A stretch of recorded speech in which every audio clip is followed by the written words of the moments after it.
أعوذ بالله من الشيطان الرجيم. بسم الله الرحمن الرحيم. الحمد لله رب العالمين، وصلى الله على محمد وآله الطاهرين. اللهم صل سب سے پہلے آپ تمام صاحبان ایمان، پیروان رسول اسلام کی خدمت میں روز مبعث کی مبارکباد پیش کرتے ہیں۔ بہت عظیم اور برکتوں والا دن ہے۔ خدا سے دعا کرتے ہیں کہ آج کے دن کی فضیلتیں جو ہیں، برکتیں اور رحمتیں جو ہیں، ہم سب کو اس سے بہرے مند فرمائے۔ جو کچھ آج دنیا میں آپ علم کی روشنی دیکھ رہے ہیں، ہدایت کی راہ پہ لوگوں کو گامزن دیکھ رہے ہیں، انسانوں کے اندر اگر آپ کو کہیں کچھ اچھائیاں، نیکیاں، خوبیاں نظر آ رہی ہیں، یا یوں کہا جائے کہ اگر کہیں کسی انسان کے اندر آپ کو انسانیت دکھائی دے رہی ہے تو یہ بعثت پیغمبر کی برکت ہے۔ پیغمبر اسلام اگر مبعوث برسالت نہ ہوئے ہوتے تو لوگ دور جاہلیت کے انسانوں کی طرح جہالت اور ضلالت میں، اس کے اندھیرے میں غرق ہوتے، ڈوبے ہوئے ہوتے۔ یہ بعثت پیغمبر کی برکت ہے کہ لوگوں کو ضلالت سے، جہالت سے، حیوانیت سے نکالا گیا اور پھر اسے ہدایت کے راستے پہ، سعادت کے راستے پہ، کمالات کے راستے پہ لگایا گیا ہے۔ برصورت ابھی گفتگو ادھر کی ہوگی تو ادھر ہی رہ جائے گی، درس نہیں پڑھ پائیں گے۔ درس شروع کرتے ہیں۔ برصورت خسر بربزن عسر، خسر بربزن عسر ہے، ٹھیک؟ بخسران چنان کی راغب در مفردات میگوید به معنی کم شدن سرمایه است۔ خسر کے جو عسر کے معنی پہ ہے اور خسران، اس کا معنی جیسا کہ راغب اصفہانی نے اپنی کتاب مفردات میں کہا ہے کہ خسر کے یا خسران کے معنی ہے سرمایہ کا کم ہو جانا، پونجی کا، دولت کا کم ہو جانا۔ سرمایہ کی کمی کو خسران کہتے ہیں۔ گاہ بے انسان نسبت دادے میشود و میگویند فلان کا زیان کر دے، اور کبھی کبھی انسان کی طرف نسبت دی جاتی ہے اور کہا جاتا ہے کہ فلاں شخص نے گھاٹا کر لیا، فلاں شخص نے خسارہ کر لیا۔ وگاہ به خود عمل نسبت داده می شود و می گویند تجارتش زیان کرد۔ کبھی خود عمل کی طرف اس کلمے کی نسبت دی جاتی ہے اور کہا جاتا ہے کہ فلاں کی تجارت میں نقصان ہو گیا، فلاں کام میں گھاٹا ہو گیا۔ یعنی خود کبھی تجارت کرنے والے کی طرف نسبت دی جاتی ہے، کبھی کبھی خود تجارت کی طرف نسبت دی جاتی ہے۔ کبھی کہا جاتا ہے کہ فلاں شخص نے نقصان اٹھایا، اس کا نقصان ہو گیا۔ کبھی عمل کی طرف نسبت دی جاتی ہے اور کہا جاتا ہے کہ فلاں تجارت میں، فلاں کام میں نقصان ہو گیا۔ ان واجہ غالباً در سرمایہ ہے برونی مانند مال و مقام بیکار می رود۔ یہ جو کلمہ ہے یہ زیادہ تر ان سرمایوں کے بارے میں استعمال ہوتا ہے جو ظاہری سرمایہ ہے، جو دکھائی دینے والے مادی سرمایہ، جیسے مال و مقام ہے۔ مال و مقام یہ وہ سرمایہ ہے کہ آپ جن کو سرمایہ ظاہری کہہ سکتے ہیں، مادی کہہ سکتے ہیں۔ تو یہ لفظ عام طور سے ظاہری سرمایوں کے کم ہونے کے لیے استعمال ہوتا ہے، جیسے مال و مقام۔ وگاہ در سرمایہ ہائے درونی مانند صحت و سلامت و عقل و ایمان و ثواب اور کبھی کبھی یہ لفظ باطنی اور اندرونی سرمایوں کے لیے بھی استعمال کیا جاتا ہے، جیسے صحت، سلامتی، عقل، ایمان، یہ بھی انسان کا سرمایہ ہے، لیکن یہ وہ سرمایہ ہیں کہ جو سرمایہ باطنی ہے، اندرونی ہے، یہ ظاہری سرمایہ نہیں ہے، لیکن ان کے لیے بھی اس لفظ کا استعمال کیا جاتا ہے۔ تو مطلب یہ ہوا کہ یہ لفظ کبھی داخلی اور اندرونی سرمایہ کی کمی کے لیے استعمال کیا جاتا ہے، اور کبھی یہ کلمہ اندرونی، کبھی بیرونی، کبھی اندرونی سرمایہ کے نقصان اور اس کے خسارے کے لیے استعمال ہوتا ہے۔ وَإِنْ ہمان اس کے خداوند متعال بے عنوان خسران مبین، زیانکار آشکار از آن یاد فرمودے، اور خاص طور سے یہ لفظ جب اندرونی سرمایہ کے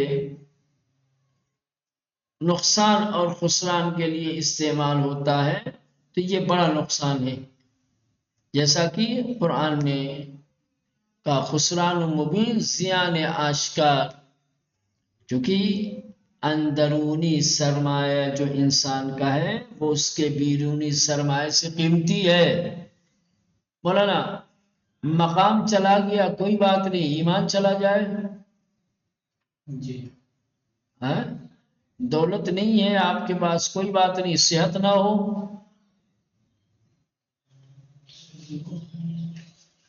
انسان کے پاس جو اندرونی نعمتیں ہیں، جو اندرونی سرمایہ ہیں جی، ان اندرونی سرمایوں کی قیمت، اس کی اہمیت بیرونی سرمایوں سے کہیں زیادہ ہے جی۔ صحت بڑی چیز ہے یا دولت بڑی چیز ہے؟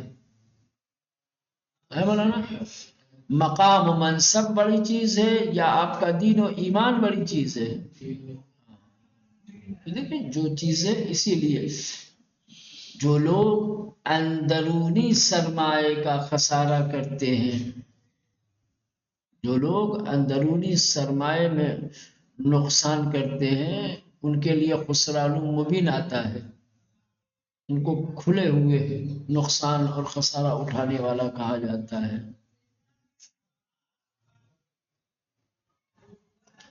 وَإِنْ ہمانا اس کے خداوند متعال، اور یہ وہی ہے کہ جس کے لیے خداوند متعال نے بعنوان خسران مبین یعنی زیانکار آشکار ازان یاد فرمودے، انہیں یاد کیا ہے، جیسا کہ ان الخاسرین الذین خسروا انفسهم واہلیہم یوم القیامہ الا ذلک هو الخسران المبین۔ کہہ رہے کہ حقیقی اور باقی خسارہ اٹھانے والے لوگ، افراد وہ لوگ ہیں کہ سرمایہ وجود خود و خانوادے خویش را، کہ جو اپنے اور اپنی فیملی اور اپنے خانوادے کے وجود کے سرمایوں کو در قیامت از دست بھی دہن، قیامت میں مولانا کھونے والے ہیں۔ بے دانت خسران مبین ہمین جان لو کہ خسران مبین کھلا ہوا آشکار خسارہ یہی ہے۔ قیامت کے دن انسان کے اگر کوئی چیز کام نہ آئے، قیامت کے دن اگر انسان کا خسران اور نقصان ہو جائے، مولانا انسان کے وجود کا جو اصلی سرمایہ ہے وہ اگر قیامت والے دن کام نہ آئے تو یہ بڑا گھاٹا ہے۔ دنیا میں تو ایسے ویسے کر کے انسان کا کام نکل جاتا ہے، یہاں کے خسارے اور یہاں کے نقصان کا جبران کیا جا سکتا ہے، لیکن قیامت والے دن اگر خسارہ ہو گیا تو اس کی بھرپائی اور اس کا جبران نہیں ہو سکتا۔ اسی لیے قیامت کے گھاٹے کو خسران مبین کہا گیا ہے۔ ٹھیک سمجھ میں آ رہی بات؟ جی چلے۔ فخر رازی در تفسیر این آیه سخنی نقل میکند که حاصلش چنین است: یکی از بزرگان پیشین میگوید معنی این سوره را من از مرد یخفروشی آموختم، فریاد میزد و میگفت ارحمو من یذوب رأس مالہ ارحموا من یذوب رأس مالہ، رحم کنید به کسی که سرمایش ذوب می شود، رحم کنید به کسی که سرمایش ذوب می شود. پیش خود گفتم این اسمان ان الانسان لفی خسر. فخر رازی جانتے ہیں اہل سنت کے بڑے مفسروں میں سے ایک ہیں. اس آیہ کریمہ کی تفسیر میں نقل کرتے ہیں، لکھتے ہیں، جس کا خلاصہ یہاں پر دیا گیا ہے. کہتے ہیں کہ قدیم زمانے میں ایک بزرگ نے بیان کیا ہے کہ اس سورہ کا معنی اور مطلب میں نے ایک برف بیچنے والے سے سیکھا. سورہ والعصر کی حقیقت کیا ہے، اس کا معنی اور مفہوم کیا ہے؟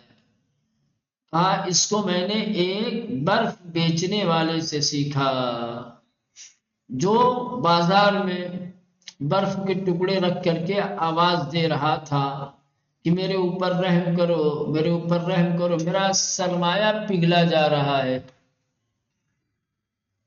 پھر ہمیں سنبھالے، اے لوگوں رحم کرو اس شخص پر جس کا سرمایہ پگھل رہا ہے. جب میں نے یہ کہتے ہوئے سنا برف بیچنے والے کو تو میں نے اپنے آپ سے کہا کہ واقعہ نہیں، یہ معنی ہے ان الانسان لفی خسر کا. جس طریقے سے برف پگھل رہا ہے، سرمایہ ضائع ہو رہا ہے اس کا، اسی طریقے سے وقت گزر رہا ہے، زمانہ آگے بڑھ رہا ہے، انسان کی عمر اور زندگی ختم ہو رہی ہے. انسان کی زندگی، انسان کی عمر برف کی طرح ہے، جیسے برف پگھلتی رہتی ہے، سرمایہ ضائع ہوتا رہتا ہے، ویسے انسان کی زندگی ہے، وقت گزر رہا ہے، عمر کم ہوتی جا رہی ہے. اور یہ انسان ہے کہ جو نیکی کرنے، اجر و ثواب کسب کرنے سے گریز کر رہا ہے. اگر اسی زندگی کو، اسی عمر کو کسب اجر و ثواب میں گزارا جائے تو پھر خسارے سے بچا جا سکتا ہے. وإلا اگر انسان کسب ثواب نہیں کر رہا ہے اور زندگی گزر رہی ہے، مولانا یہ ایسے ہی ہے جیسے برف پگھل رہی، کوئی خرید نہیں رہا، اس کی کوئی قیمت نہیں مل رہی ہے. سمجھ رہے ہیں؟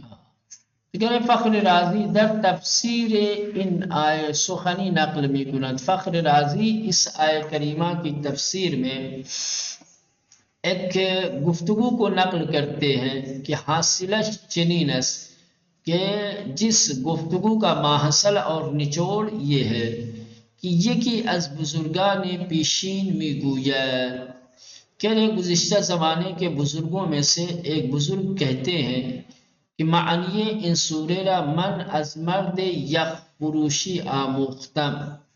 اس سورہ کے معنی اور مطلب کو میں نے ایک برف بیچنے والے سے سیکھا کہ جو برف بیچنے والا فریاد می زد، آواز لگا رہا تھا اور کہہ رہا تھا ارحموا من یصوب راسہ،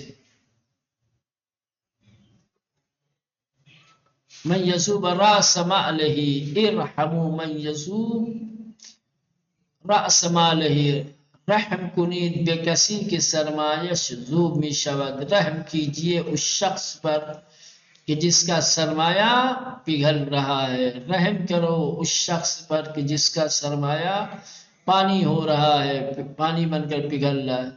پیش خود گفتم این اسمانا ان الانسان لفی خسر، میں نے اپنے آپ سے کہا کہ یہ جو برف بیچنے والا آواز دے رہا ہے یہ ہے معنی ان الانسان لفی خسر کا. عصر و زمان بر او می گزرد، وقت اور زمانہ انسان پر گزر رہا ہے، و عمرش پایان میگیرد اور اس کی عمر ختم ہوتی جا رہی ہے، و ثوابی کسب نمی کند اور کوئی اجر و ثواب بھی نہیں کما رہا ہے، و در ان حال سے انکار واقعاً اگر اسی حال میں انسان کی زندگی گزر جائے تو خسارے میں ہے، نقصان اٹھانے والا ہے۔ بہرحال از نظر جہان بینی اسلام دنیا یک بازار تجارت است۔ مولانا اسلامی تعلیمات کے مد نظر اسلام نے جس نگاہ سے اس دنیا کو دیکھا ہے، اس نگاہ کے اعتبار سے یہ دنیا مولانا کیا ہے؟ بازار تجارت ہے۔ دنیا کیا ہے مولانا؟ بازار تجارت ہے۔ ہم گونے کے در حدیثی از امام حادی علیہ السلام علی ابن محمد النقیمی خانی، جیسا کہ خود 10ویں امام نے امام علی نقی علیہ السلام نے اپنی ایک حدیث میں ارشاد فرمایا کہ الدنیا سوق ربح فیہا قوم وخسر آخرون۔ دنیا بازار ہے۔ دنیا کیا ہے؟ ایک بازار ہے جس میں کچھ لوگ نفع کماتے ہیں، کچھ لوگ فائدہ حاصل کرتے ہیں اور کچھ لوگ خسارہ کرتے ہیں، نقصان اٹھاتے ہیں۔ دنیا بازاری، اس کی جمع در آن سود می برند۔ امام فرماتے ہیں کہ دنیا ایک بازار ہے کہ جس میں ایک جماعت، ایک گروہ فائدہ حاصل کرتی ہے، سود حاصل کرتی ہے، کماتی ہے، وجمع دیگری زیان، اور کچھ لوگ اس میں نقصان۔ آئے مورد بحث می گوید ہمیں در این بازار بزرگ زیان می کنند۔ لیکن سورہ والعصر کی آیت کہتی ہے کہ اس بازار میں، اس عظیم اور بڑے بازار میں سارے کے سارے خسارے میں ہیں۔ مولانا دنیا بازار ہے تو اس عظیم بازار میں رہنے والے سب خسارے میں ہیں، سب نقصان اٹھانے والے ہیں، مگر ایک جماعت اور ایک گروہ کے کہ برنامه انہا در آئے بعد بیان شده است، کہ جن کے برناموں کو بعد کی آیتوں میں ذکر کیا گیا ہے۔ بعد کی آیت میں جن لوگوں کا تذکرہ ہے، جن کے برناموں کو بیان کیا گیا، بس وہی لوگ ہیں کہ جو اس بازار میں خسارے سے محفوظ ہیں، وَإِلَّا سب کے سب اس بازار میں خسارہ اٹھا رہے ہیں، نقصان اٹھا رہے ہیں۔ خدا ہم سب کو دنیا اور آخرت دونوں جہان کے خسارے سے، نقصان سے محفوظ رکھے۔ دنیا اور آخرت دونوں جہان میں انشاءاللہ ہم لوگوں کو نفع حاصل کرنے والا، کسب ثواب کرنے والا قرار دے انشاءاللہ۔ چلیں یہاں تک رہنے دیں۔